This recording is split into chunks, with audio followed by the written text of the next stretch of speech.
Welcome back to Archaeology After Dark, everyone. I am, of course, your host, Daniel Rhodes. My guest today is Kelly Melendez. Kelly, thanks for being here. Hi, Daniel. Thank you for having me. It's a pleasure to be here. Thank you so much. Tell us a little bit about yourself. So I am an archaeologist recently out of undergraduate school. I graduated back in December of 2021. And now I work in a environmental and engineering consulting firm in the cultural resource management section, um, specializing and having focus in geophysical survey techniques like ground penetrating radar and also while helping with surveying. So that's something, everybody loves doing is doing surveys, just being out in the wilderness. It's part of what we do. Right, right. I'm currently in the midst of a project. It's a phase one, and we're like 100 and something shovel tests in, and I couldn't have asked for a better job just to be in the woods every day. I mean, as it gets closer to summer, I would say no, I'd rather be indoors. But, we're in the middle of March and it's just right at the tolerable being outdoors time. Right. And I'm in Florida, so we're at that season where it's like if it's nice outside, but it's also humid. So you got to be very careful at your work level and make sure you understand what you're getting into as far as the days to come, especially leading into summer. Yeah, usually everyone who's worked here in the Southeast knows that our intolerable time starts at probably the last week of May, the beginning of June, and then we all start losing severe amounts of weight and getting sunburned simultaneously just because of how the environment is here. Right, right. And unfortunately, it's one of the busier times for us, which is summer. And you wish it was fall. So you've worked on some interesting projects, especially a couple of cemeteries. What stood out to you uh, for cemeteries as a project? Cemeteries as a project, like as a whole, are just it's a very interesting way to see immediately how people are treated in their death. And it's immediately a way of seeing how they were loved and how they are remembered. So cemeteries are one of those things where I go into it. It's very peaceful, but you also have, unfortunately, the disheartening job of understanding the disproportionate communities that are affected within these cemeteries. You also see a lot of vandalism, and just a lot of mistreatment regarding cemeteries. And I think it's important to bring awareness to that in the sense of this is one of your final moments here. And it's important to continue on that preservation, even if unfortunately no family members are longer here to maintain them. It's still an important marker of us as people and how we care for one another. Yeah, absolutely. And you can go to a cemetery and look at someone's headstone. I mean, you'll learn a little bit about what they are or who they are, like what their name is, first and last name, but you also see like what's important to them, like symbols, religion, things like that. And it's a lot to put on a headstone, but you can learn so much from just that small like tablet. Exactly. Yeah. And especially with who they're surrounded by. I mean, like you said, it goes back to the name and the namesakes, and you can see familial plots, and it's interesting as to how their family grew and changed throughout the years. Yeah, what's really funny is if you go to like a cemetery and, well, I shouldn't say it's funny. It's just an interesting thing when you see cemetery plots, like especially in a family, it's like beloved husband, father, so on and so forth, and his wife will be like right next to him. It'll say the same thing, and it's like their son's tombstone will just have like his name and dates and stuff. And I take that to mean, okay, they didn't necessarily like their son or someone didn't like. Right. Yeah. You can very much see the relationships and especially the social treatment um, between genders, between cultures, between ethnicities. It's very telling. Cemeteries are very, very telling. Even though they can't exactly talk to us, they can't communicate. They do. Yeah, if people start talking to you in a cemetery, like people who aren't there visiting people, I would suggest leaving like Yeah, immediately right. because I'm pretty sure that's how most monster movies start. Exactly. I'm surprised I'm not haunted. Yeah, that's why, I always, lines of salt, cloves of garlic, things like that when I go out to a cemetery. I'm like, okay, nothing is going to get me this time. Right, right. So you did you did your cemetery research as a student, correct? I did, yeah. It was actually kind of strange how it came up. I was in my first field school over summer with the legendary Southeastern archaeologist Dr. Keith Ashley, and we were excavating a site off of one of the islands here in Jacksonville, and there happened to be a family cemetery not even 100 yards from the site we were excavating. And he had mentioned to the class one day that the family had approached him at some point, inquiring if anybody had GPR capabilities. They just had a lot of questions regarding their family cemetery. And it was one of those, it just immediately sparked my interest and was like, why not? So for my senior year, my senior project, I created a directed independent study with my professor, Dr. Gordon Rikita. Um, and he helped me set up everything, get to know the equipment, and basically execute this project. So, what was the goal of your project while you were doing it? The goal of the project was mainly to identify if there were any unmarked graves, which, in conclusion, at the end of it, there were. We had at least, I believe it was 2021 additional burials that were not marked. The family had some help previously. They had the DAR was a part of it because there is a Revolutionary War veteran buried there. So luckily they had previous research done on the cemetery already, so we kind of had an idea that yes, we are supposed to have more individuals here than we are seeing. Again, it was one of those things where the cemetery was heavily vandalized, headstones were moved, damaged, but it was mainly just about identifying if there are more individuals there and where.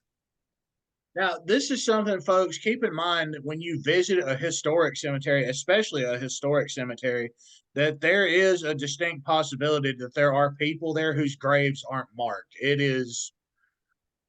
It could be various reasons. They're disowned relatives, criminals, all kinds of reasons.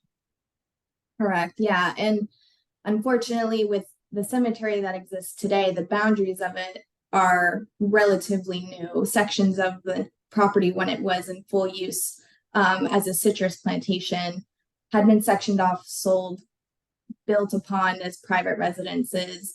So, assuming, well, and again, this is really close to a site, an archaeological site where we were seeing Native Americans having, it was a Spanish mission period site. So there's obviously, it was one of those assumed things that yes, we're within the section of the cemetery, but there are the chances of other people being outside of that perimeter are very high. Yeah, and that's something as we expand, especially cities here in the southeast, we come to is just cemeteries being in the middle of a city, and the headstone's been removed for vandalism reasons, construction reasons, and people just build over it. They do it not even knowing that it's there.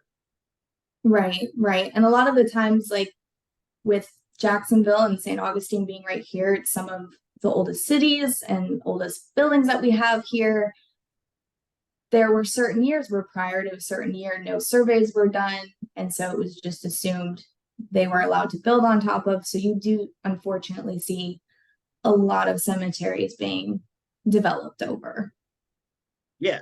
So, as far as documenting a cemetery goes, what steps did you take to make sure it was properly documented?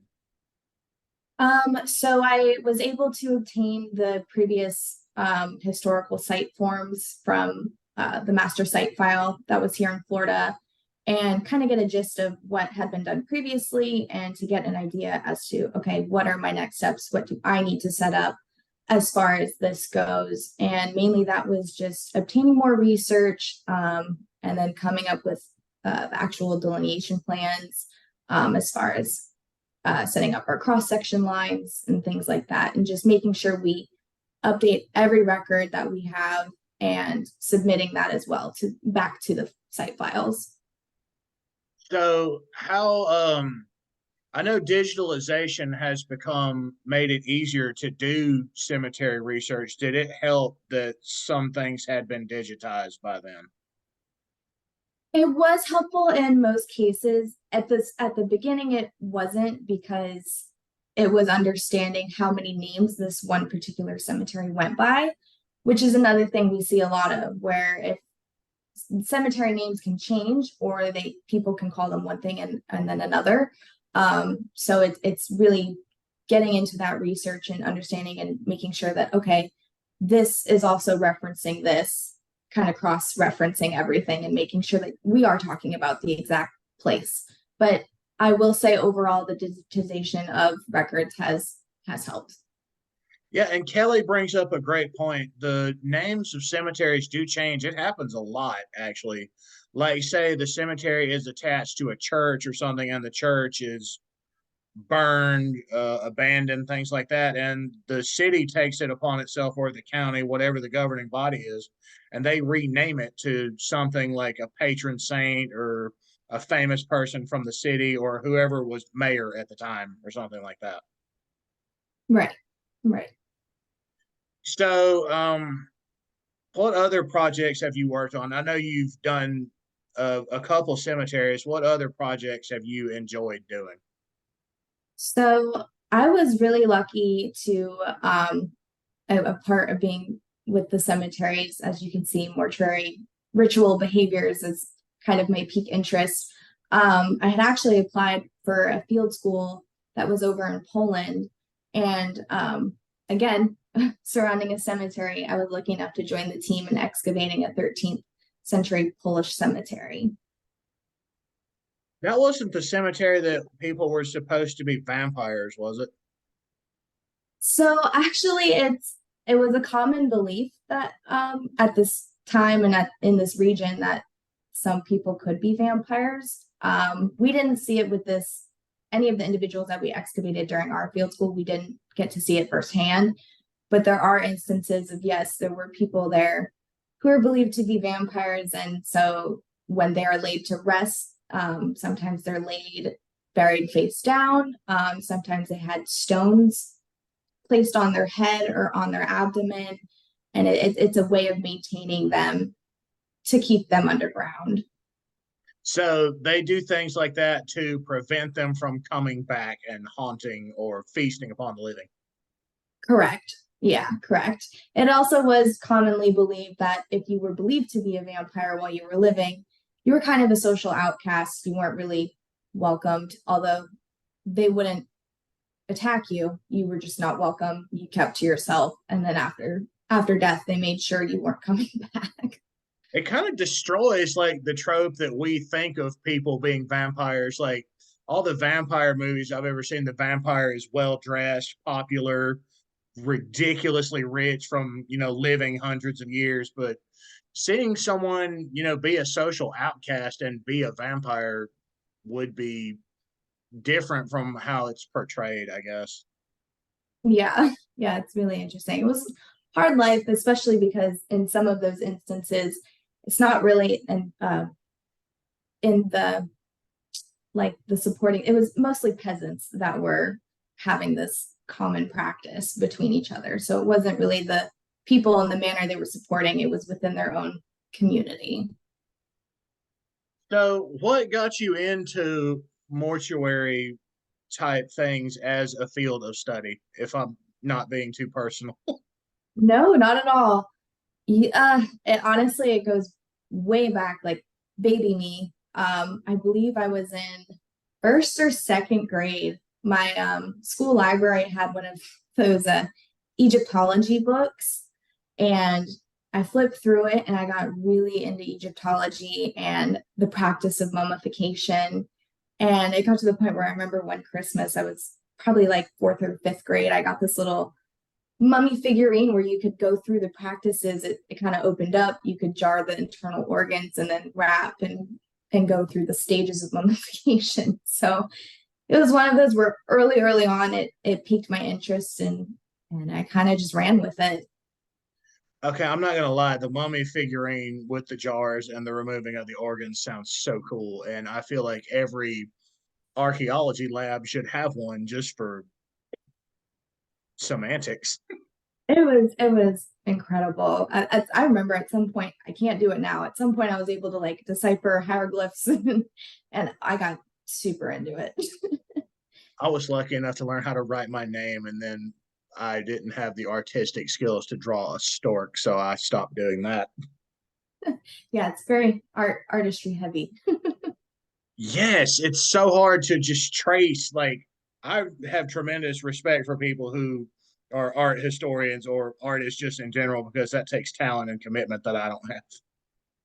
I know. Well, even now, like within archaeology, artists are like archaeologists who can do art are so sought after because of detailed drawings of the artifacts you're finding. So I advise anybody out there, if you're an archaeologist or have amazing drawing skills, just go for it because you will find a job very quick.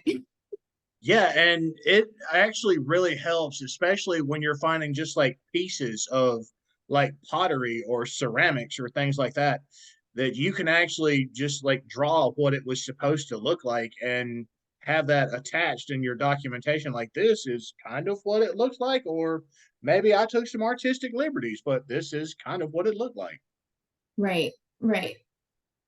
And those are the kind of like objects that people are buried with, not your ceramic drawings. If you want to bury someone with your ceramic drawing, that's fine, but the actual pieces of ceramics. Yeah.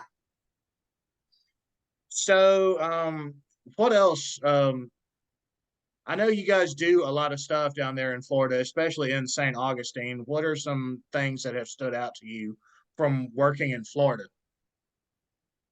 Um, Honestly, it's the local peoples here, the Mukama speaking to Mukwins, which is kind of like the Jacksonville regional indigenous population that was most prominent here. Um, just their cultural evolution with their pottery is some of the most amazing I've ever seen. And like you can cross compare with what you're finding in Georgia.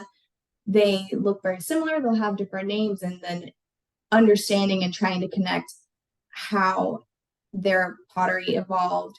Was it like migration? Were they integrating new ideas? Just how were they communicating overall through time?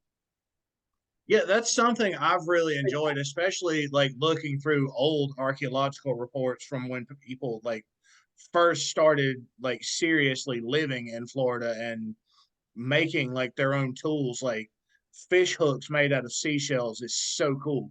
We don't have that here in Alabama or anywhere really that's not like a coastal place, and it's so cool to see the kind of detail and craftsmanship that went into making something that's like this big but it's like 2,000 years old.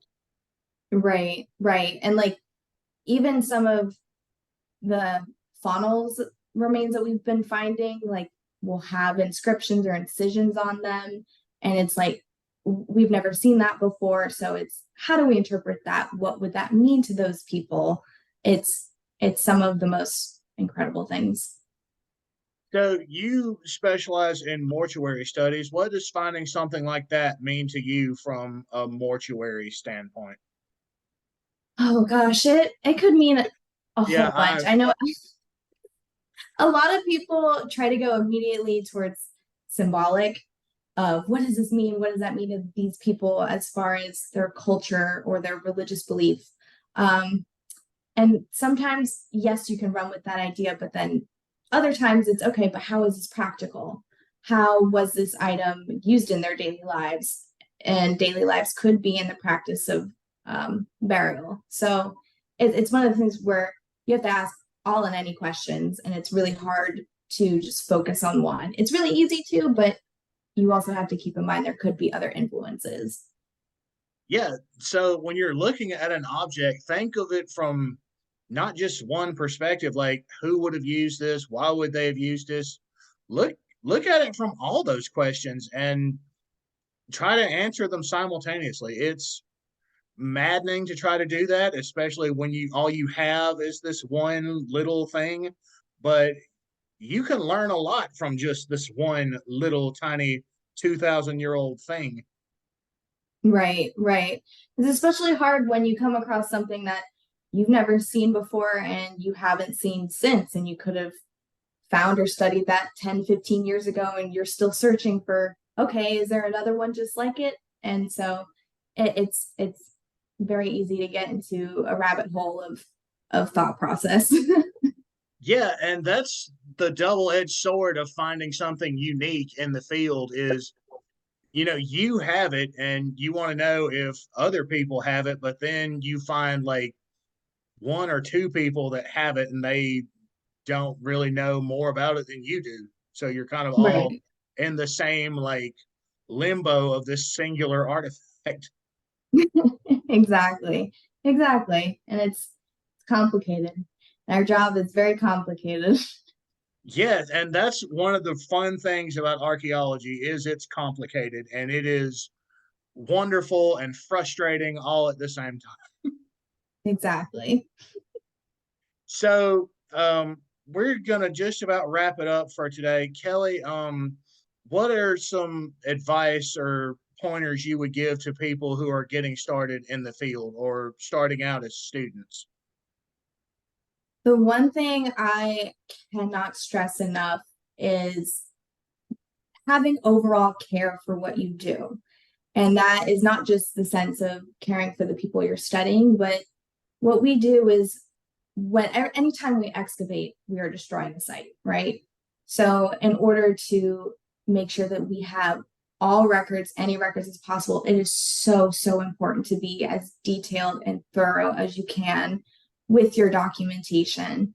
I come across, unfortunately, a lot of projects where a lot of information is missing. And so future generations, future people can't or won't be able to study as thoroughly as they should be. So I am a huge advocate for just having respect for what you do and care for what you do. And my boss, one of the first things he said to me was, the only thing that makes us, the archaeologists, different than looters and treasure hunters is our level of documentation. And we need to document everything. And I don't care how minute and detailed it gets, do it. Yeah, that's one thing I try to stress with anything I do on this show, especially when it comes to documentation, is there's no such thing as doing too much. Like, take one more picture, write one more sentence. It makes the difference when people come back and look at your work. And I mean, don't take, well, you can take selfies in the field. They're not as helpful as you might think. Try to take pictures of the actual thing you're documenting, not your face, because you've been in the field all day. You're not as good looking as you think you are, but and just take pictures, write sentences. Make sure your penmanship is good though. Mine is terrible, and people keep telling me that. Right, right. Yeah. So that is one of those high horse rants that I could go on for that for probably another 30 minutes, which I know you don't want to hear, but Oh no, just make that's sure. we're all about the high horse rants on this program. We can't stress things like documentation, not looting, things like that that I harp on. I've been harping on those things for 3 years now, and I'm going to keep doing them until they actually start making a difference. Right, right. It's also one of those tiptoe things where I know when people will go, "What do you do for work?" And they're like, I'm an archaeologist." They'll say, "Oh, my friend or my cousin, my uncle has this back at his house that he found." And I'm like, "Stop telling me this stuff. Don't tell me this." Usually, the first question I get is what my favorite dinosaur is. So I've just picked up a favorite dinosaur just so I can answer the question. I couldn't even guess. I guess T-Rex, because that's the only one that's coming to mind. Yeah. I mean, that's everyone's favorite dinosaur, other than the people who actually study dinosaurs. Right. And they'll tell you some dinosaur that you've never heard of, and can't actually spell correctly when you go look for it later, and you're like, okay, that they know more about this than I do. Right. Well, that is going to wrap it up for us here today at Archaeology After Dark. Kelly, thank you so much for being here. I really enjoyed having you on the show. Of course, Daniel, thank you so much for having me. It was so great talking with you. You too. All right, everybody, that is going to do it. Stay tuned for our next episode.